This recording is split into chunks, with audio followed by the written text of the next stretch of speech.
9. Heavenly Father, maraming salamat po, Ama. Salamat po sa dakilang pagmamahal mo. Muli kami, Panginoon Lord, lumalapit sa iyo, nagpapakumbaba sa iyo, nagpapalinis sa iyo. Siyasatin mo ang aming mga puso sa oras na to. Hugasan mo kami, Panginoon Lord. Baguhin mo ang aming mga isip at puso, Panginoon, habang kami ay nag-aaral, Panginoon, ng iyong banal na salita na siyang nagtutuwid, nagtuturo, Panginoon ko, nagko-correct, Ama, at nagbibigay ng doktrina sa bawat isa sa amin upang lalo kami, Panginoong, makasunod, Panginoon ko, sa iyong salita. Sa panahon, Panginoon ko, na lunod ang bawat isa sa problema, Ama. Lord, ikaw lang, Panginoon, ang aming tangi, Panginoong pag-asa. Kaya sa mga oras na to, Panginoon, Lord, pagkalooban mo ako ng karunungan na nagmumula sa iyo. Tulungan mo ako, Panginoon, na magpahayag ng iyong banal na salita ayon sa iyong kapangyarihan, ayon sa iyong talino, ayon sa iyong karunungan, Panginoon, sapagkat ikaw ang siyang nagbigay ng inspirasyon sa iyong mga salita. Ama, magkakaiba man po kami ng oras sa oras na to, Panginoon. Magkakaiba man kami ng lugar, Ama. Hindi ito nagiging balakid, Panginoon, upang pag-isahin mo ang aming espiritu, Panginoon. Salamat sa pagwe-welcome mo sa amin sa gawaing ito. Ikaw ang nagpanukala, Panginoon, ng lahat ng ito, Ama, kung bakit kami nagtitipon, Panginoon. Kaya ikaw rin ang magbigay ng mga salita, Panginoon, sa aking mga bibig na siyang maipahayag ko sa oras na to upang lalo kami, Panginoon, lumalim sa pagkakilala sa iyo, Panginoon, at lalo kaming maging higit na mas matatag ang aming pundasyon, Ama, ng pananampalataya at pagtitiwala sa isang Diyos na buhay na katulad mo. Kaya naman, Ama, patuloy mo kaming gabayan, Panginoon, ingatan, Panginoon ko, at turuan, Ama, sa oras na to, Ama. Magliwanag ka sa aming mga buhay. Ikaw ang maitaas, Panginoon, at hindi ang aming buhay. Salamat, O Diyos, na nagiging bahagi kami, Panginoon Lord, ng glory na nagmumula sa iyo. Dahil tunay, Ama, ikaw po ang pinagmumulan ng lahat ng liwanag. Ikaw ang pinagmumulan ng lahat ng kalwalhatian. Ikaw ang pinagmumulan ng lahat ng kapayapaan, Panginoon ko.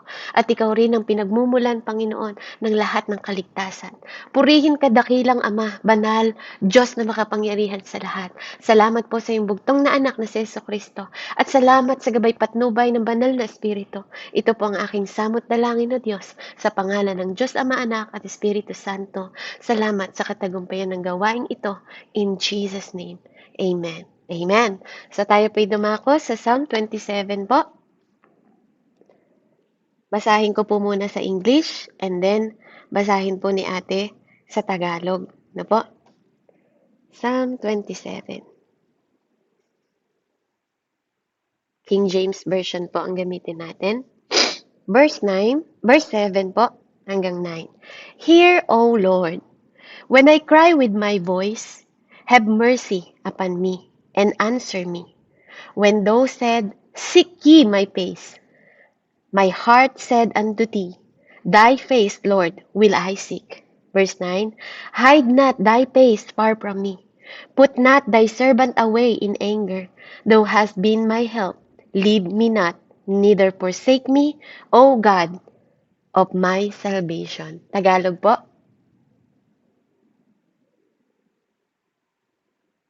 Amen po. Sabi po dito sa verse 7 to 9, pakinggan mo ako, Yahweh, sa aking panawagan. Sagutin mo ako sa iyong kahabagan.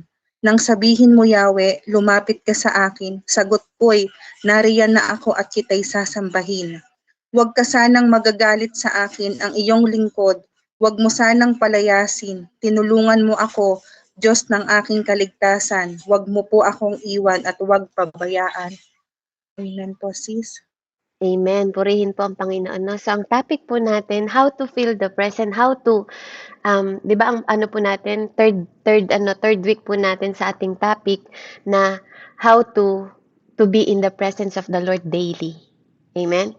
So, ito po yung pangatlo, seek the face of God. Na po, seek the face of the Lord. Na po, iba po pala yung seek me. No? Seek ye the kingdom of God sa Matthew 6:33. Di ba po? And all His righteousness and all things shall be added unto you. Bukod pala sa seek, na po, seek the kingdom, no? Seek ye, o seek me, na po, iba po ang seek the face of the Lord. Paano yun, sis Beb? 'Di ba? Sabi nila wala naman nakakakita ng face ng Lord. Kasi pag nakita daw natin yung face ni Lord, 'di ba, mabubulag tayo. Hindi naman po literal na kailangan natin makita ang face ng Panginoon. Kasi kung imposible yun, bakit yan sinama sa panalangin ni David? 'Di ba? Nahayaan mong makita ko. Pag sinabi pong face ng Lord, presensya niya. Ano po, yung pinaka-personal na presence ng Panginoon. Amen? Kasi pwedeng mga may mananampalataya na nag-i-speaking of tongue pa yan. Ano po? Pero hindi niya totoong nasik ang face ng Lord. Do you believe in that? Naniniwala ka ba doon, Ate Cristita, na may mga Kristiyano na grabe mag-speaking of tongue, 'di ba? Pero hindi nila totoong nakita yung totoong mukha ng Panginoon. Totoo po. Amen po. Ano, nakakatagpo niyo po yung mga ganyang klaseng tao, 'di ba? Hindi po 'yan biro dahil this is reality. Pakimute po, Ate Cristita. Yan, salamat po. Ano po? Dahil sinabi dito sa salita natin, ano po na, hearing give you faith. 'Di ba? Hearing the word of God ang nagbibigay po sa atin ng malalim na pananampalataya, no? Nagaano yung pananampalataya natin lumalalim ng lumalalim habang naririnig natin yung salita ng Panginoong Diyos. Amen. Katulad po ng isang si Centurion, 'di ba? Yung Centurion. Siya ang natatanging tao na sinabi ng Panginoon na may pinakamataas na level ng pananampalataya. Hindi po yung mga disciple, 'di ba? Siya po ang natatangi, yung Centurion. Napakalaki ng pananampalataya mo. 'Di ba? Ikaw, siya yung hinangaan ng Panginoon, na lumapit sa Diyos, na sabi niya, 'di ba? Hindi mo na kailangan pumunta sa tahanan namin, sabihin mo lang. 'Di ba? Ganon kalakas yung pananampalataya niya. Sabihin mo lang dahil ako din, 'di ba? Ako'y isang senturyon, 'di ba? Kapag inutusan ko, 'di ba, yung mga alagad ko, sumusunod agad sila. 'Di ba? Ikaw ang Panginoon. Isang salita mo lang. 'Di ba po? Sa harapan ng mga disciple, isang salita mo lang, hindi niya kailangan makita. Sa isang salita mo lang, sinabi niya sa Panginoon. Kaya doon humanga ang Panginoon niya. 'Di ba? Hindi po siya mananampalataya katulad natin. 'Di ba? Maaaring naririnig niya lang yung balita about ka sa Panginoon, pero ganun kataas ang level ng respeto niya, hindi niya pinatungtong sa tahanan niya, dahil ang sabi niya sa sarili niya, hindi ako karapat-dapat. Hindi ka karapat-dapat pumunta sa akin kasi isa akong makasalanan. Isang salita mo lang. Okay na yun. 'Di ba? Okay na yun. Naniniwala ako na gagaling siya.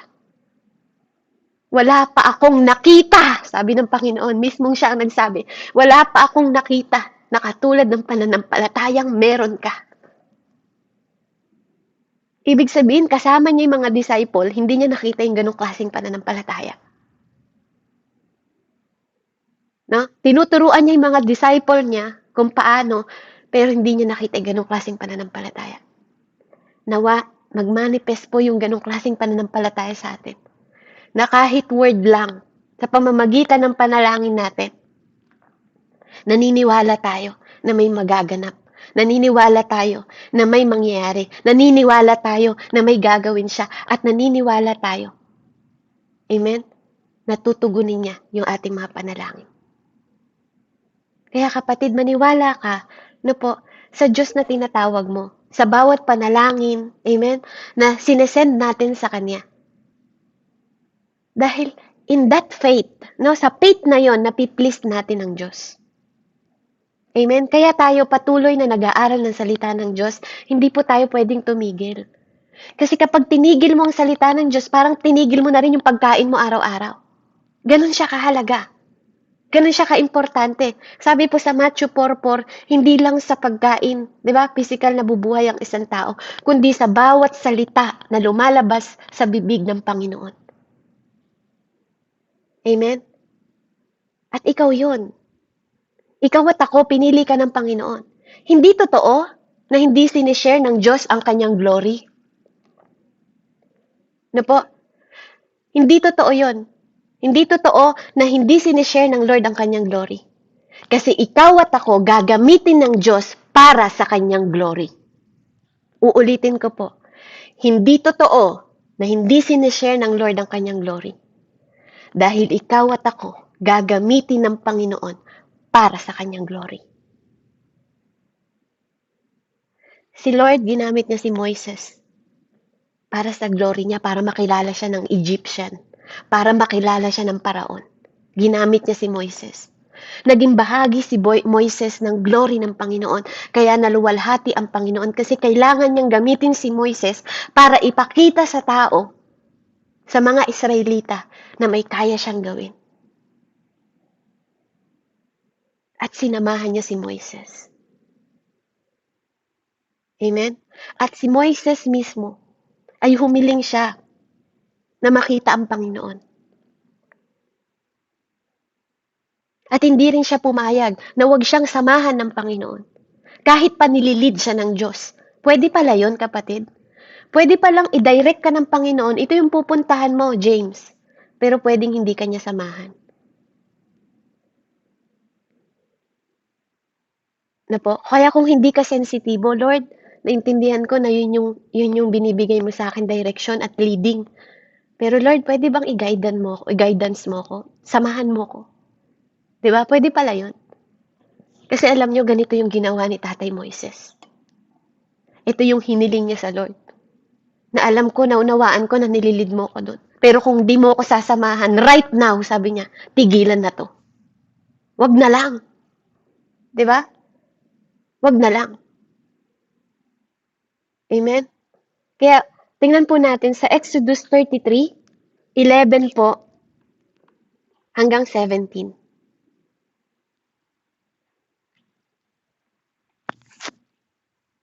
Sige po, sa Tagalog mo na lang basahin, ate. Para hindi na lang tayo humaba, para mamaya marinig din yung mga ano niyo, take away. Exodus 11 po. 33:11 po, O, sis. 33:11 po hanggang 17. Yan, sabi po dito. Verse 11, ang pakikipag-usap ni Yahweh kay Moises ay harap-harapan tulad ng pakikipag-usap sa kaibigan. Si Moises ay bumabalik na sa kampo, ngunit naiiwan sa tolda si Josue, ang lingkod niya. Verse 12, sinabi ni Moises kay Yahweh, inuutos ninyo sa aking pangunahan ko ang bayang ito papunta sa lupaing ipinangako ninyo. Ngunit hindi ninyo sinabi kung sino ang makakatulong ko. Sinabi pa ninyo, nalulugod po kayo sa akin at kilalang-kilala ninyo ako. Kung ito'y totoo, ipinapakiusap kong sabihin ninyo sa akin ang inyong mga balak gawin para malaman ko upang patuloy kayong malulugod sa akin. Alalahanin din ninyo na ang bayang Israel ay sa inyo. Verse 14, sasamahan ko kayo at bibigyan ko kayo ng kapayapaan, sagot ni Yahweh. Verse 15, sinabi ni Moises, kung hindi ninyo kami sasamahan, huwag na po ninyo kaming paalisin dito, sapagkat kung hindi kayo sasama sa amin, paano malalaman ng lahat na kami po ay inyong kinalulugdan? Kung sasama kayo sa amin, maliwanag na kami na iiba sa lahat ng mga bansa. Verse 17, sige, gagawin ko ang hiling mo sapagkat ako'y nalulugod sa iyo at kilalang kilala kita, sabi ni Yahweh. Amen po. Amen. No po, ikaw at ako, kilala ka ng Panginoon. Amen? At tayo po ay tinawag na rin na kaibigan katulad ni Moises. Hindi ka nakaaway, sabi niya, ikaw ay kaibigan na ng Panginoon. Nakita niyo po kung paano niya kinausap ang Panginoon? Face to face. Sa English po makikita niyo, face to face. Amen? Face to face. Kaya nga, kapag nakikita si Moises, di ba, nung nakita si Moises, nagliliwanag yung kanyang mukha na parang, di ba, parang cotton, parang ulap, di ba, na kumikinang. Di ba, nung lumabas siya doon sa na yun, nung kausap niya ang Panginoon. Na po, so pwede natin makausap ang Panginoon ng face to face. Yung presensya niya, na po. Na po, iba yung naririnig mo lang yung boses niya. Kasi tayo po, iba-iba tayong ini-encounter ng Panginoon. Sa iba-ibang kaparaanan niya tayong ini-encounter. Yung iba, God talk to you by His Spirit. Yung iba, God talk to you by your dream, vision. God talk to you by audible voice. Amen? Pero napakalalim pala nung level pag kinausap ka na ng Lord ng God, talk to you face to face. No po? Napaka nun. Kaya kapag nakatagpo natin ang Panginoon ng face to face, oo, mabubulag tayo. Totoo yun. Kapag literal na face to face po ang inisip ninyo. Pero yung namumuhay sa'yo, yung presensya ng Diyos. Kaya dapat yun ang panalangin natin. No, wag na yung mga needs natin, wag na yung mga kailangan natin. Hingin mo na ang presensya ng Lord ang makasama mo sa bawat araw. Kasi when you have Jesus, you have everything. Di ba? Hindi mo lang siya sinik. Sinik mo pa yung face niya, karagdagan na lahat. Kasunod na sa'yo. Amen? Kaya nga tayo nagpapalalim dito. No po, kaya tayo nagpapalalim ng salita dito para mas maintindihan natin na meron pang level ng pagtaas ng pananampalataya natin, level po ng paniniwala natin, at level ng paglapit sa Diyos. Amen? Kung dati puro paghingi, pag lumalalim ka na, puro pasasalamat na kasi alam mo na yung mga pangako na yun, blessing na yun ng Lord sa'yo. Pangako na nga niya eh. Di ba? Healed, may ED na yun, magaling ka na. Blessed, di ba? May ED na yun, you are pinagpala na. Di ba? Kaya kapag katulad po ni Pablo, amen? Nung nakatagpo niya po ang Panginoon, amen? Anong nangyari sa kanya nung inuusig niya yung mga Kristiyano? Nagpakita sa kanya si Jesus sa pamamagitan ng liwanag sa kalangitan. Di ba? Hindi niya kilala pero tinawag niyang Panginoon. Sa Acts po, makikita niyo yan. Acts 6 or 7, mababasa niyo yan. Ano po? Kaya pala, no, ang nangyayari sa atin, mga kapatid, when you see God, di ba, face to face, number 1 point natin, God take away our old eyes and old vision. Tinatanggal pala ng Diyos yung lumang mata mo. Ano po? Yung lumang mata, parang yung mga nakikita ng mata mo. Ano po? Na mga dito sa mundo. At yung mga old vision mo. Kasi dati nangangarap ka din, hindi naman kasama yung Panginoon, di ba? Marami kang mga vision na iniisip mo pero hindi mo kasama ang Panginoon. Kahit sa pagpapaaral na lang ng mga bata, di ba? Iniisip mo na sa darating ang panahon, dati nung wala pa tayo sa Panginoon, magiging sisikapin ko na mapag-aral mga anak natin sa abot ng aking makakaya. Di ba? Puro ikaw lang. No? Walang Diyos doon. Amen? Para maabot niya yung kanyang pangarap. Magtatrabaho ako, 'di ba? Para maibigay ko yung lahat ng mga kailangan niya, 'di ba? Napaka-selfish, 'di ba? Puro sa sarili lang natin. Minsan nga sumbat pa natin sa kapatid natin o sa mga pamilya natin. Dati ganun ako eh. Dahil sa akin. Kung hindi sa akin, kung di kita tinulungan, di sana hindi ka nagkaganyan. Self-centered. Masyado tayong nakatingin sa self natin, sa sarili natin, nung wala pa tayong Diyos. Yung vision natin, iba. Iba yung nakikita natin, feeling natin tayong gumawa ng lahat ng bagay. Diba? Kung di ako nagtatrabaho dito, may papakain ka ba sa mga anak mo? Diba? Mga ganong salita dahil OFW ka? Diba po? Kaya, yun yung pinalitan ng Lord. So kapag pala nakita natin at nakatagpo natin ng Panginoon face to face, tinatanggal niya yung lumang mata natin at pinapalitan niya ng bago. Pati mga old vision natin, tinatanggal niya. Yes, nobody will look upon God. Totoo yun. Ano po? Kaya, yung mga problema, amen, mga sinasabi ng mga kapatid nating lalaki, mga sinasabi ng kapatid nating babae, na po, magulang natin, dahil minsan, mga pamilya mo talaga yung tumutulig sa sa'yo, minsan nga, asawa mo di naniniwala sa'yo eh. Diba? Minsan, mga anak mo di naniniwala. Lalo na pag about kay God. Mas pinapaniwalaan pa nila sa mundo kaysa sa mga bagay na sinasabi mo na may himala sa Panginoon. Manampalataya ka lang. Diba? Minsan, mahal natin sa buhay ang hindi naniniwala sa atin. Huwag kayong mag-alala. Even Jesus Christ itself. Kung hindi pa siya namatay at nabuhay muli, si James hindi maniniwala sa kanya. Kapatid niya yun, ha? Amen? Kaya, kung mababasa niyo yung Book of James, ibang-iba. Na po, ibang-iba. Pinapakita niya doon yung mga nakikita sa hindi nakikita. Sige, ipakita mo yung pananampalataya mo at ipapakita ko yung gawa. Diba? Ganun yung mga hamon ni James sa mga salita niya sa Santiago. Kasi, naging ganun siya. Yun yung testimony ng buhay niya. Doon siya kinatagpo ng kapatid niyang si Jesus Christ. Makita niya yung mga bagay na imposible. Na po, na pwedeng gawin. Kaya, kapag pinalitan ng Lord yung sight mo, na po, Mache-change lahat, mababago lahat kung ano yung nakikita mo sa reality. Kasi pala, tayo palang mananampalataya, hindi na tayo dapat tumitingin sa realidad. Kasi pag tiningnan mo tong realidad ng buhay ng mundo na to, babagsak ka. We're not living in reality. We're living in impossible. We're living in spirit. Spirit po. No, nabubuhay na tayo sa espiritu, hindi na sa laman. Yung mga bagay na nakikita mo, tulad na lang ng halimbawa ng sakit sa puso ng asawa ni Ate Jane, pag tiningnan mo yan ng reality, nakakapanghina. Di ba? Pero nung tiningnan mo ng positibo, tiningnan mo ng spiritual, tiningnan mo ng impossible, di ba? Gumaling. At nag-i-increase pa. Di ba? Pati provision, pati mga gamot, di ba? Pinoprovide pa ng Panginoon. Di ba? Pero kung tiningnan mo siya ng reality ng buhay, parang pag tinitingnan mo pa lang yung pila, wala nang pag-asa eh. Di ba? Ang hirap eh. Ang hirap umasa sa mga bagay na nakikita mo.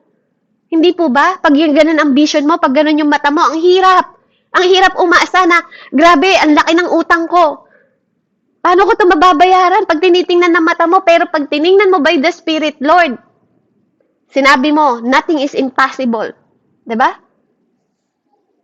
Kaya kahit mga bagay na imposible, nagiging posible. Dahil sa Diyos, hindi dahil sa atin. Kaya ano man yung kaparaanan na gawin niya, hayaan natin. Basta tayo, we do, diba? Gagawa tayo, gagawin natin yung kaya natin gawin. Kaya nga may Diyos tayo eh.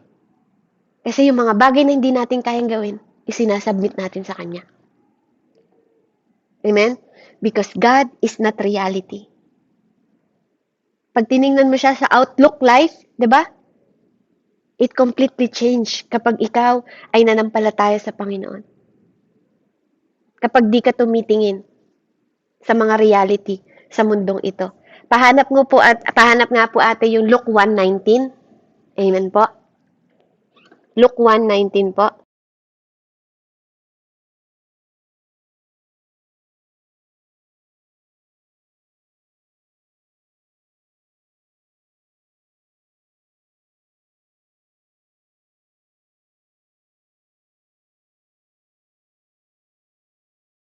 Amen po, Luke 1:19 sis. Sabi po dito, sumagot ang anghel, ako si Gabriel, na nakatayo sa harapan ng Diyos. Isinubo niya ako upang dalhin sa iyo ang magandang balitang ito. Amen po sis. Amen. Si Gabriel po iba alam niyo po ba na sa langit, amen, pinapaunawa din ng Panginoon na iba yung mga estado ng mga tao na ng mga anghel na nakakalapit sa trono ng Panginoon. No po? Kapag sila inutusan ng Panginoon, dahil nakakausap nila ng face-to-face ang Panginoon, iba ang degree ng level ng kapangyarihan nila sa degree ng ibang mga anghel sa langit. May kanya-kanya din po silang trono. Sabi ni Gabriel doon, ako, sabi niya, 'di ba? Ako si Gabriel na nakatayo, 'di ba? Nakatabi at nakakausap ang Panginoon ng face to face. Sabi niya, hindi ka naniwala sa akin? Kaya anong nangyari doon sa nanay at sa tatay po ni John the Baptist, no? Nung sasabihin niya na magbubuntis si Elizabeth. No po, ginawa niyang pipi 'yon.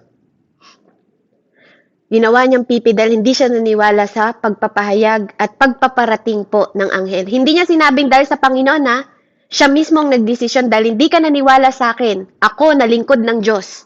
'Di ba? Magiging pipi ka. Hindi niya sinabing sa pamamagitan ng Panginoon. Ganon din si Samuel. Na po, ganon din si Propeta Samuel. Na po, naririnig niya ang Panginoong Diyos, narinig niya ang tinig ng Panginoong Diyos, si Propeta Samuel po. At alam nyo ba na sa kasulatan ng Samuel sinabi doon na lahat ng bagay na i-speak ni Samuel, it will come to pass. 'Di ba? At walang salita ni Samuel na bumalik. Dahil nga naririnig niya ang tinig ng Panginoon, nakakausap niya ang Diyos. Malakas ang pandinig ni Samuel bilang propeta sa tinig ng Panginoon.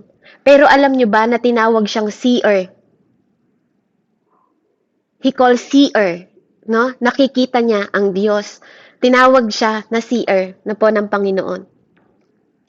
Kaya walang mga bagay, kahit basahin niyo po at matapos niyo ang Samuel, si Propeta Samuel po, ibinaba siya ng Panginoon dito. Amen? Na hindi siya pinahiya ng Panginoon. All word come to pass. Lahat ng pinropesiya ni Tatay Samuel, lahat nagkatotoo. Amen? Pati mga under niya, sila Saul, lahat ng sinabi niya, si David, lahat ng yon. Na po, lahat ng sinabi niya sa mga tao, ang tagal niyang namuno sa pamamahala na bago nagdagay ng king.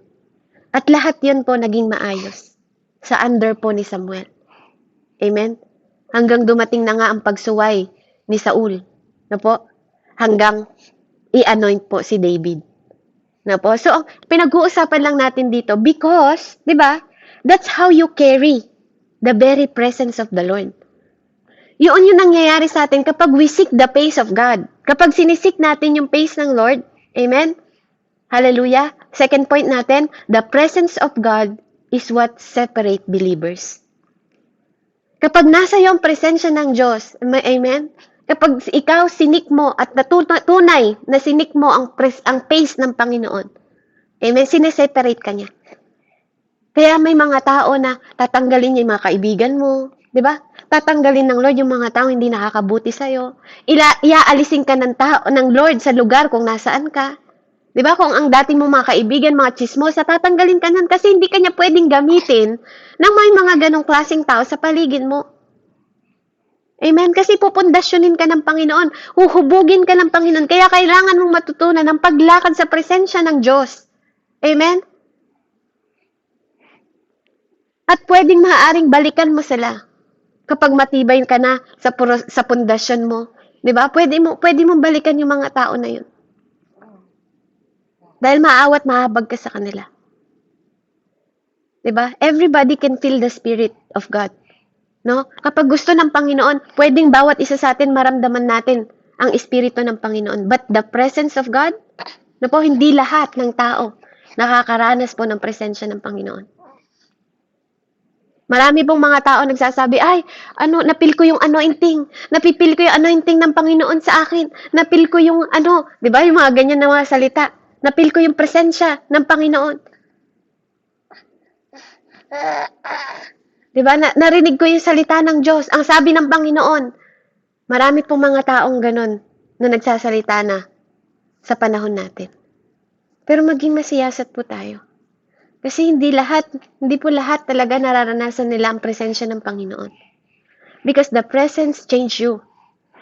Amen? Kung paanong binago niya si Paul nung nakita niya, di ba? Nakatagpo niya ang Panginoon. Nung nakita niya yung Panginoon, alam niyo po, hindi nagtagal. Immediately, sabing ganon, naghayag ng salita si Paul. Di ba? Pagkatapos siyang pinagaling,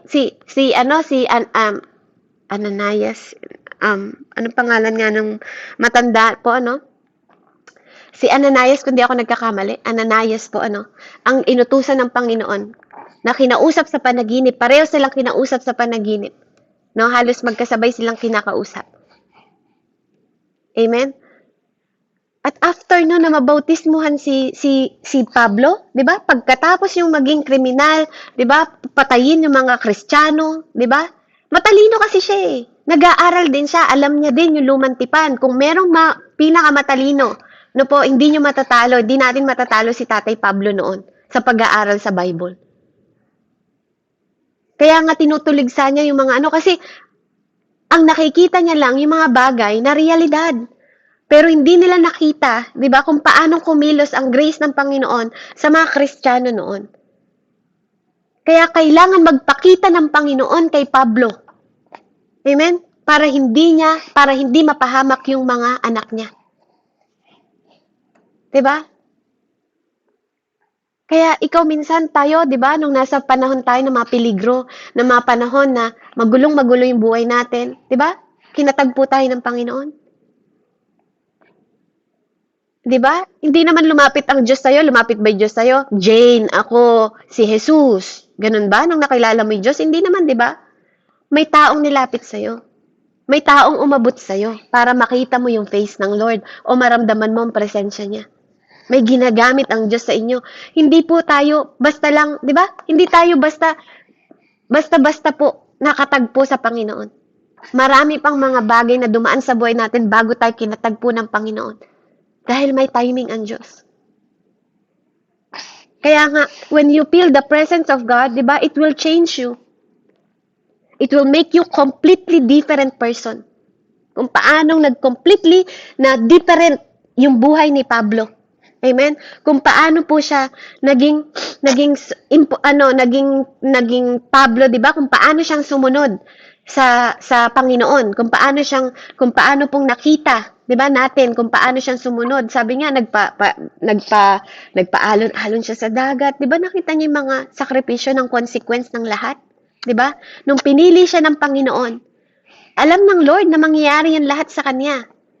'Di ba? Kasi lahat ng mga bagay na ginawa niya, siningil na rin siya ng Lord nung nabubuhay pa siya. Amen? Kaya nga napakahalaga po na nauunawaan natin yung bawat kwento ng Bible. Kasi nung panahon na naranasan po ni Tatay Pablo na makita niya ang mukha ng Panginoon, yun din ang simula na binago siya ng Panginoon. Amen? Kaya nga seek the face of God. Iba po talaga. 'Di ba? Minsan nga ikaw na magtataka ka sa sarili mo, Lord, bakit ganito na yung puso ko? 'Di ba dapat nagagalit ako sa ginawa niya? Pero hindi mo na makuhang magalit kasi tinatransform ng Lord eh. Dahil kinatagpo ka niya, dahil nakita mo yung face ng Lord, kinakatagpo ng Lord itong puso mo, binabago niya. Pati yung isip mo, nagiging loving ka na, nagiging kind ka na, nagiging mas patient, maunawain ka na sa mga tao. 'Di ba? Kahit unti-unti lang. Diba, kahit unti-unti siyang nangyayari, merong transformation na nangyayari sa'yo. Even sa takot sa Diyos. Diba, dati wala naman tayong takot eh. Pag gumawa tayo ng kasalanan, gagawa na lang ako ng mabuti, magdadasal na lang ako mamaya. Pero ngayon, grabe conviction ng Lord, diba? Gagawin mo pa lang, iniisip mo pa lang, may nagsasalita na sa'yo, may kumakatagpo na kaagad sa'yo. Diba, na huwag mong gagawin yan, anak. Masasayang lahat ng ginawa mo, lahat ng sinakripisyo mo. Diba? Nasasayang po lahat. Kaya nga sabi niya, pag gumawa ka para sa Panginoon, walang nasasayang. Pero once na gumawa ka ng bagay na hindi para sa Panginoon, parang lahat ng bagay sayang. Alam mo yun? Yung parang nandito ka na sa level na to, pag gumawa ka lang ng isang mistake, babag! Parang ka bumabagsak ka lagi na, eto na naman ako, Lord. 'Di ba? Sabi ko sa'yo, ganito eh. 'Di ba? 'Di ba? Ganun yung nangyayari sa atin. Kaya when we see the face of the Lord, you die. No, yun yung ibig sabihin ng Panginoon. Kapag nakita mo yung mukha ng Panginoon, mamamatay tayo. Amen? Mamamatay tayo at mabubuhay. 'Di ba? Kumbaga, yun nga, yung pag kinatagpo ka ng Panginoon, there's salvation. May salvation. 'Di ba? May bagong beginning. Kasi kailangan mo mamatay bago ka ulit mabuhay. Hindi literal na patay, mamatay yung dating pagkatao mo, yung dating sight mo, yung dating vision mo, yung dating pangunawa mo kung ano yung buhay, kung ano yung klase ng buhay. Kaya hanggat hindi ka namamatay, hindi mo makakatagpo yung face ng Lord. Hindi mo makikita yung mindset niya, hindi makikipag-isa yung mindset ng Lord sa'yo kasi nga, hindi ka pa rin namamatay sa lumang pagkatao mo, hindi ka pa rin nagsosurrender sa Lord. Kaya nga tingnan nyo, may mga Kristiyano. Kristiyano na sila pero naninigarilyo pa rin. Kristiyano na sila pero umiinom pa rin. Kristiyano na sila pero nagsusugal pa rin. Amen? Kasi hindi lahat ng Kristiyano natagpuan ang presensya ng Diyos. Kristiyano nakikipagtalik pa rin kahit hindi pa kasal. Amen?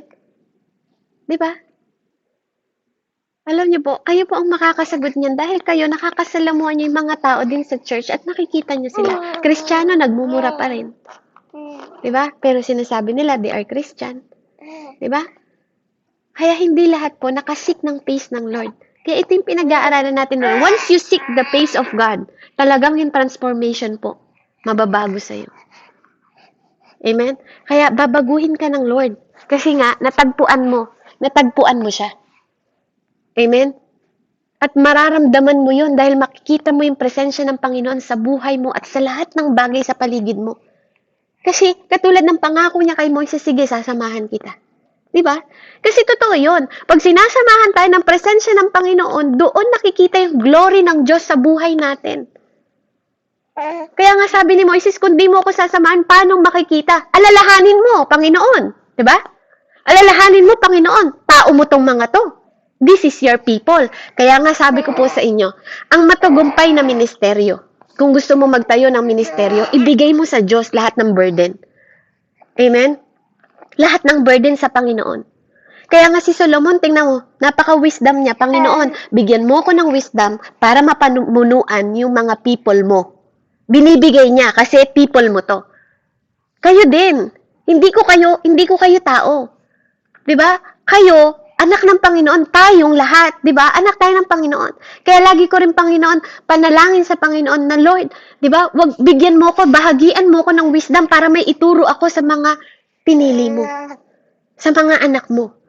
Kasi hindi ako pwedeng humarap sa kanila nang wala akong ituturo o maging walang laman yung bibig ko at isip ko ng katulad ng diwa na meron ka na makapag-isa tayo.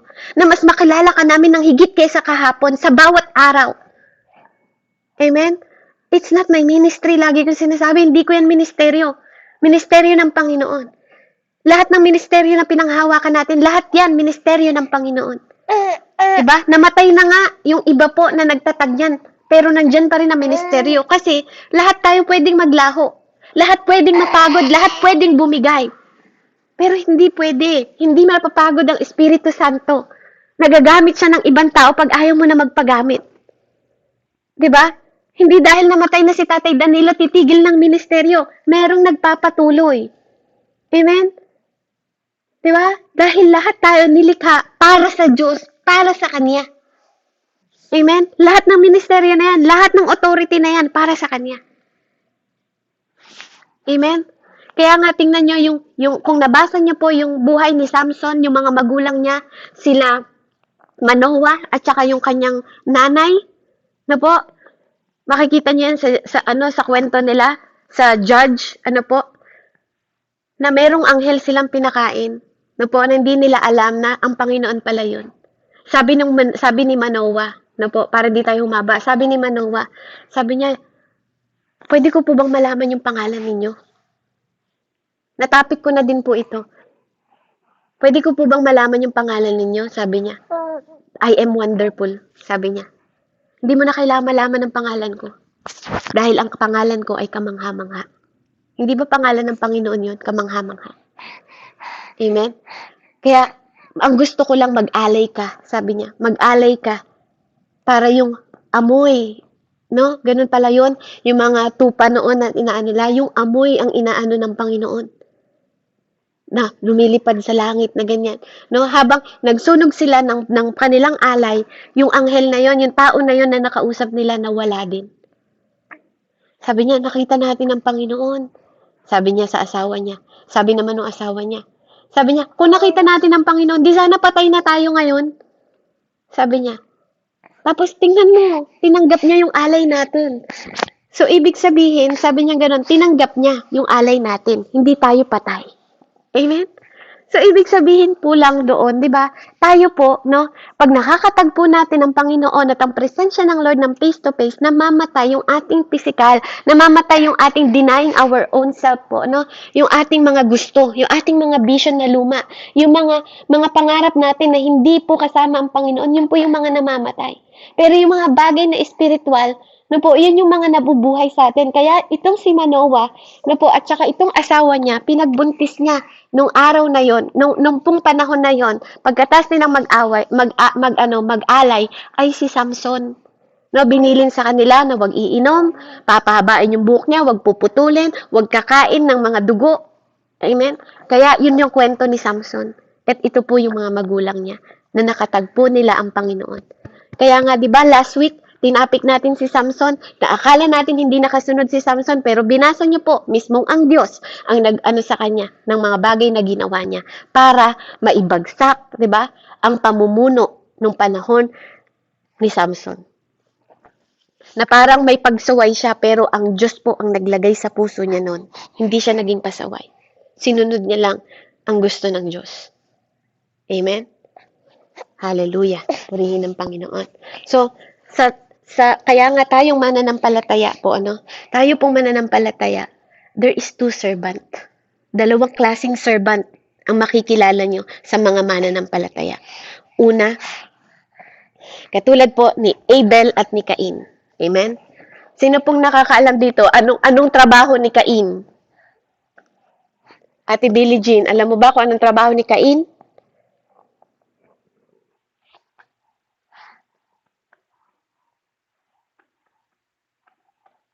Sino po? Mangangaso po. Si Cain po? Hindi po. Farmer po si Oo, Cain. mag-aalaga ng ano. Oo. Farmer po si Cain. Di Diba? ba si Abel? Si Abel po ay Ay, oo nga shepherd. pala, si Abel. Si Abel pala yung shepherd. Hallelujah. Yes. Praise God, baliktad. Apo. Si Abel po ay shepherd, no? Nag-aalaga siya ng mga tupa at si Cain po ay farmer. Amen. Salamat sa wisdom ng Lord. Kasi may dalawang servant po pala. Tayong mga mananampalataya. Una, ang shepherd. Amen. Pangalawa po, farmers. Amen. Kaya nga sabi ng Panginoon, I will give you shepherd. Diba? I will give you shepherd. Na meron din katulad ng puso niya. On my own heart, sabi ng Panginoon Diyos sa atin. Diba? Kaya nga may mga totoong pastor at may hindi totoong pastor. Amen? May totoong propeta at hindi totoong propeta. Amen? Kaya po yung mga shepherd, na po, yung mga nagtuturo sa atin, diba? Nang tinuturuan tayo. Na po, ilalagay daw ng Diyos yung puso niya sa mga tao na yon para makita natin. At may mga farmer. Ano po yung mga farmer? Kaya hindi lahat pwedeng maging shepherd. May mga farmer. Bakit po? Kasi they are working in the field. Yung mga evangelists, they are working in the field. Hindi pwede na si pastor din ang magwo-work sa field. 'Di ba? May kanya-kanya tayong bahagi at kanya-kanyang kaloob, sabi nga po. Kaya nga sa totoo lang, kung ang pastor walang regalo at walang kaloob na evangelist, kahit idala mo yan sa ground ng sa labas, hindi sila marunong magturo. Hindi nila kayang turuan. Kasi pang church lang sila. Amen? Kaya, sa dalawang yon ano po, alam nyo ba na propeta din si Abel? Yung dugo niya nakipag-usap sa Diyos. Yung dugo niya sumisigaw sa Panginoon nung panahon na namatay si Abel. Na po, siya yung pinakauna. Amen? Na nakipag-usap sa Panginoon, alam niya yung puso ng Lord. Diba? Kaya alam niya kung paano mag-alay sa Diyos. Amen? Kaya yung iba minsan may inggit katulad ni Cain na halos hilahin, halos tagain. Diba? Yung mga leader, yung mga pastor sa likod. Amen? Hindi yun ang kaparaanan. Kaya sa pamagitan ng dalawang magkapatid na yun, pinahayag ng Panginoon kung paano tayo susunod. Amen? Pero hindi doon nagtapos. Kasi binigyan na rin ng pagkakataon si Cain ng Panginoon dahil blessed po silang dalawa. 'Di ba? Pinagpala sila at hindi pwedeng, ang covenant ng Lord, tandaan niyo po ang pangako ng Panginoon, kahit na namatay pa yung mga magulang ninyo, 'di ba? Hindi pwedeng maputol yon. Katulad ni David. Nung namatay si David, yung covenant ng Panginoon kay David, hindi pwedeng naputol kay Solomon. Amen? Nagtuloy-tuloy po yan. Kaya nga pag pinag-aaralan natin lumang tipan, makikita niyo yung principle ng Panginoon kung paano siyang tumutupad ng kanyang pangako. Amen? Kaya si Cain, kahit na naging masama siya at pinatay niya yung kapatid niya, sinabi pa rin ng Panginoon sa kanya, walang gagalaw sa'yo. Puprotektahan pa rin niya si Cain. Amen? Mababasa niyo po yan sa Genesis. Na po, iningatan pa rin siya ng Diyos. Hindi pinahintulot ng Panginoon na may papatay sa kanya. Kasi bakit? Blessed yung tatay niya. Si Adan ay blessed. No? Pinagpala po si Adan at may covenant ang Diyos sa kanya. Kaya hindi pwede. Hindi pwede na mamatay o patayin si Cain ng mga tao noon. Amen? Dahil sa kasamaan na ginawa niya. Dahil siya magsisimula ng lahi. Amen? Ng mga lahi na magmumula kila Adan at na nagmula kila Adan at Eva dahil sila yung mga anak. Amen? So, tandaan niyo po, meron dalawang klase ng servant. Amen? Isang shepherd at isang farmer. Shepherd, nagli-lead sa mga tao. Farmer, amen, sila po yung nagwo-working to the field. Amen? So, purihin po ang Panginoon. Kaya, napakahalaga na malaman natin that we can seek the face of God. Amen? Sa mga paraan po na ganito, ano po. Dahil sa mga kwento na to, nakikita natin yung katotohanan po na nare-reveal ng Panginoon on how we study. Na po na magbibigay sa atin ng impormasyon kung paano po tayo makakasunod na makita ang mukha ng Panginoon araw-araw even we don't understand. Kahit hindi natin naiintindihan. Kung paano maging kaibigan ng Panginoon. Amen? Kaya nga, when you have God face, kapag natagpuan mo ang presensya ng Panginoon, amen, you have the full attention. Pag sinabing pinagpala ka ng Panginoon, hindi pwedeng maagaw yun ng kaaway. Diba? Napakahalaga po. It's your heart, sabi nga dito. Yung puso mo ang gusto ng Panginoong Diyos. Wala siyang pakialam sa mga panlabas natin. Amen? Yung puso mo ang tinitingnan niya. Amen? God is a spirit. God is a spirit. Espiritu po ang Panginoon. Amen? Kaya kailangan po nating mamuhay, hindi po sa realidad, kundi makita natin na po, yung gusto ng Panginoon na makita natin at matagpuan natin na tayo ay kumilos. Na po, mamuhay tayo hindi sa realidad, sa mga bagay na nakikita ng mata, not by sight, sabi niya. Walk not by sight. Diba? Hindi sa mga bagay na nakikita mo, kundi sa mga bagay na hindi mo nakikita. Kaya kung may mga pinagdadaanan po tayo ngayon, diba po, magtiwala po tayo sa Panginoon. Kailangan po nating magtiwala sa Panginoon sa paglakad natin bilang mga servant, diba? At bilang pinili ng Panginoon. Kaya purihin po ang Diyos. Paulit nga po ulit sa Exodus 33 ate, 11 hanggang 17.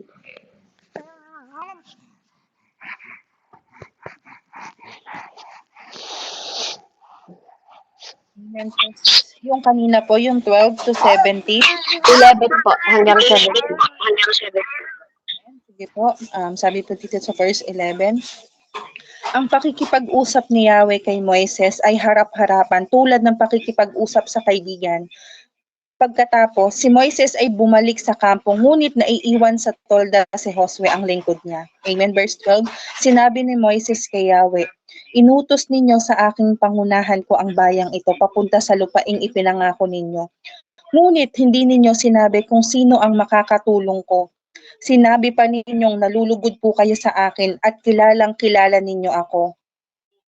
Kung ito'y totoo, ipinapakiusap kong sabihin ninyo sa akin ang inyong mga balak gawin para malaman ko upang patuloy kayong malulugod sa akin. Alalahanan din ninyo na ang bayang Israel ay sa inyo. Verse 14, sasamahan ko kayo at bibigyan ko kayo ng kapayapaan, sagot ni Yahweh. Sinabi ni Moises, kung hindi ninyo kami sasamahan, wag na po ninyo kaming paalisin dito. Sapagkat kung hindi kayo sasama sa amin, paano malalaman ng lahat na kami po ay inyong kinalulugdan? Kung sasama kayo sa amin, maliwanag na kami na iiba sa lahat ng mga bansa. Sige, gagawin ko ang hiling mo sapagkat ako'y nalulugod sa iyo at kilalang kilala kita, sabi ni Yahweh. Amen po. Amen. Napakabuti po ng Panginoon. Ano? Alam nyo ba ang pangako ng Diyos sa atin? Kasama mo ako kahit saan ka magpunta. Sabi ng Panginoon. I am your Emmanuel. No po. Kaya, ang Panginoon po, kasama natin ng Diyos sa bawat hamon ng buhay natin, sa bawat pinagdadaanan natin. No po, kasi ipapahayag ng Panginoon. Walang glory ang Diyos, no po, na hindi niya ibabahagi sa iyo at sa akin. Na po, dahil ang revelasyon ng Panginoon ng kanyang glory, lahat ng mga nangyayari sa buhay natin, kakain tayo sa harap ng kaaway natin. Yan ang pangako niya. Sa Psalm 23, na po, kakain tayong kasama yung kaaway natin. Bakit ganun yung sabi ng Lord? Kasi ipapahatid ng Panginoon yung kalwalhatian na binahagi sa atin. Hindi mo ba alam na ang iyong katawan ay templo ng Diyos? Diba? Kaya ang presensya ng Panginoon, dapat maranasan natin bawat araw po. No, kaya yung mga bagay na hindi na para sa Panginoon, iwanan mo. Iwanan natin para mamatay na po ang ating lahat ng gusto ng laman natin at sumunod tayo sa gusto ng Panginoon. Kasi meron din po demand ang Panginoon kung gusto natin na samahan tayo ng Diyos. Kung paano niyang sinamahan at kinausap si Tatay Moises ng face-to-face. Sinamahan niya si Pablo. Sinamahan niya lahat ng kanyang mga alagad. May dinidemand din po ang Panginoon sa atin na kailangan nating iwanan. Mamatay tayo at mabuhay ang Espiritu ng Diyos sa atin. Lumakad tayo hindi sa realidad, kundi sa Espiritu. Dahil ang lakad ng akala ng tao ay buhay, ay kamatayan. At ang lakad ng Espiritu ay buhay. Amen? Purihin po ang Panginoon. At ang gabay patnubay po natin, pasalamatan natin ang banal na Espiritu na nagtutuwid sa atin, nagtuturo sa atin. Amen? At nagko-correct sa atin sa bawat araw po na tayo po ay nag-aaral. Amen? Kaya kung paano natin mararanasan ang presensya ng Panginoon daily, seek the face of God. Seek the face of God. Isik natin yung presensya ng Diyos araw-araw. Dahil ang mundong ito, kapatid, pag ang sinik mo yung mundong ito, kapag ang niramdam mo, ang lahat ng bagay na nangyayari sa mundong ito, matutunaw tayo. Manghihina tayo kung lalakad at hahakbang tayo sa nakikita ng mga mata natin. Kasi lahat ng pinapakita ng mata natin, bigay ng demonyo, sabi ng Diyos, sabi niya sa Panginoon, lahat ng nakikita ng mata mo, ibibigay ko sa iyo nung tinetempt niya ang Panginoong Jesus. Ikaw ang maghahari sa lahat ng nakikita ng mata mo. Huwag mong pangaraping maghari sa lahat ng nakikita lang ng mata mo, kapatid. Dahil the kingdom of God ay nasa iyo na. Sabi ng Lord, pag may nagsabi sa inyo, nandito o nandoon ang kaharian ng Diyos, huwag kayong maniwala. Dahil ang kaharian ng Diyos ay nasa inyo. Nasa atin. Nasa atin. Nasa iyo. Nasa loob ng katawan mo. Ikaw ang paghaharian ng Panginoon dahil ikaw ang kaharian ng Diyos. Sa iyo, kapatid. Kaya purihin ng Panginoon. To God be the glory. Let's pray po. Heavenly Father, maraming salamat po, Panginoon, sa oras na to, sa araw na to, na muli na naman naming naranasan ang kabutihan mo, O Diyos. Tunay nga, Panginoon, na lahat ng mga ginamit mo, O Diyos, sa iyong mga kapangyarihan, Panginoon, na nasa under ng kapangyarihan mo, wala kang pinabayaan. Yes, Lord, bagamat nakaranas sila, Panginoon, ng mga mahihirap na mga pagsubok, mga mahihirap, Panginoon, Lord, na nagawa ng mga kamay ng ibang tao, Panginoon, Lord, hindi sila natalo, hindi sila naging talunan. Dahil hanggang huli, Panginoon, Lord, pinatunayan mo, Panginoon, at binahagi mo yung glory mo, Panginoon, para kilalanin ka ng maraming tao sa pamamagitan ng aming mga buhay. Kaya, Lord, tinatanggap din namin sa oras na to na maranasan namin, Panginoon, ang laging presensya mo sa bawat araw, Panginoon. Bahagian mo kami ng glory na nagmumula sa iyo, Panginoon, sampu ng aming buong pamilya, Ama. Ano man ang nakikita ng aming mga mata, O Diyos, na hindi, Panginoon, Lord, naaayon, Lord. Hallelujah, sa kalooban mo, Panginoon, Lord. Tulungan mo kaming sikapin, Panginoon, na takpan ang mga vision namin at makita namin ang mga bagong pangitain, Panginoon ko. Mga paningin, Panginoon, na magbibigay sa amin ng mas matatag, mas malawak, Panginoon, mas makapangyarihan na mga bagay na pwede namin simulan yung buhay namin, Panginoon, na ma-surrender namin sa iyo lahat. Lord, pagulo ng pagulo ang mundong ito. Na kahit anong pagsisikap namin, Panginoon, sa iyo lang at sa presensya mo lang namin mararanasan ang kapayapaan.